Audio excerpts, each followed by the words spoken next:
hey Ebenezer Hospital ka kala athian na thoro pui dak mai kan huwa hey saimoi ania akal hi lo functions to lo ni chevet to a doctor in thak po jion to lo tin e hospital a hin lo lu do ni chon khadi chu me mu to pin ke pen da po thiam to lo na kal chia kana lo oma dialysis te chan cha dam na in khom ke i tiu patang in ron chima tharo thiam ni na but na kana khoi ni ti chuanin khadi chung po zum to lo dul pu vet to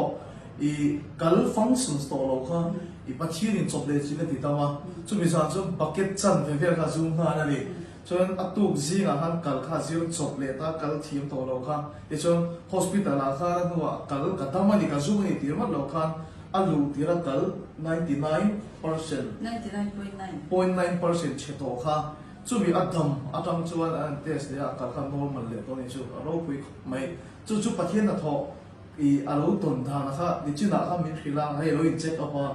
chu mi tak pathian a base na nung kan le thena te base tla ka ni na te he ta hian aizola mizola ma hian nungi na che ni ti kan khit na tura ta ten testimony kha a oma kha dham na kha kan ka chim cha ni ni china dai puwa sei se chai ka the tro June thakan kal function to lo kania hospital ai han ko ma dai nge refer point on jia on wa transplant po khan on jia on to chang lo wa khani dialysis kan tia kha po kha dam chung ti to to ra nia mai ro chu dam chung kan zo lo kha chang kha chu to na to ra nia June thakan ke chan pa fidika dam nei ko kha vai ko na an nei do ni khan tia chani tại trong không cái anh đón cái dia cái nurse nu cái bulami giá nhà mình không quy tu anh đi po RP là mình nên là khan hành ti cái dia ati lắm bằng cái anh man quy lâu cái anh man lâu quy cái chỉ tàu đều về lên như thế cái anh tu dàn biệt cái là hành nên chót thoi rồi cái dia chân ngồi hành mình chót ta cái ngay thật giờ cái ngay thật giờ chỉ muốn tốt to đi đi kha cái đi po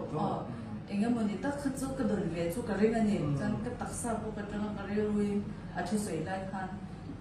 ka lo dir ve mal thong ni chan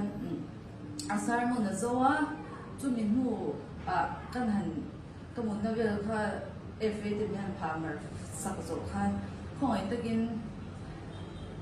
ka zuna chwa ka zun sia na le ka dai par hi pun khel sa ro ka tia ma se kan na zia shi chang ton ni bang kan zum chwa po ni la an shi la wang zum chwa zum siap na an wa ta a mo lu zum chwa to rang ka om ma ka zum don chiang lu tuk ka tia zum siap na han ka bucket chen ve ni ka zum ta cha khai sa chu me zum to thang hi chu far khat po far to lo ni cha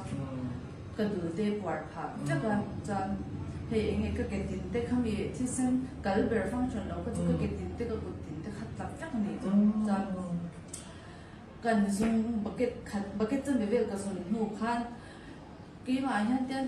til in pel ai có pel ang yang mà sẽ chút tin cầm vật thì để loại chọn làว่าtụ cả khan in sinh sinh cả khan đi sinh test rồi khan là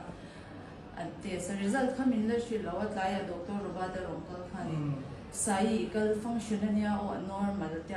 chỉ bay ô mình luôn thì tiang hi kan la nei ngai lo miracle la nei anh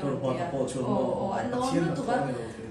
cho nên hospitalize cái lại phá bốc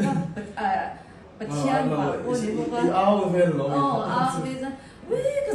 cái gì anh nhá cái tiang cho nên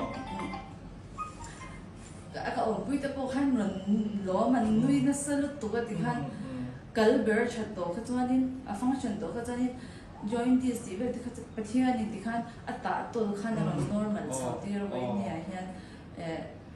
joint is la I mut na po eng mut na lo mi be shi war kan mang ta ka mut na khan ka tak sa thai hian eng vek the ni khan ti kha normal le ve ka pathian chu ka lo em ni he ro pui ki ti chu he hospital hian I tharau thil na thoka donga chang ani I tharau thil chu khoya po ka ta nungin mizo la ma hian เบสิในตัวเราตั้งแต่เราก็อีโซเองก็เท่งเราเส้นแต่ทีนี้จะเราคุยไม่ประเทศกูไอ้เจ้าเจ้าเสร็จตัวเราไอ้เจ็คอัพกันนี่โตก็ไม่รู้คิดอะไรตัวนั้นมันกลุ่มลูกกันน้าฟริดกันแต่มาโมไลบิลิทีวีอาเจ้ากันสั่งกันเราจะเป็นเจ้าประเทศเดียวกันเรากันยังไงเราคุยเอาไว้ใส่มวยขัดล่าองค์ส่วนนี้อ๋อกันใส่เชียงแล้วกันนี่จุด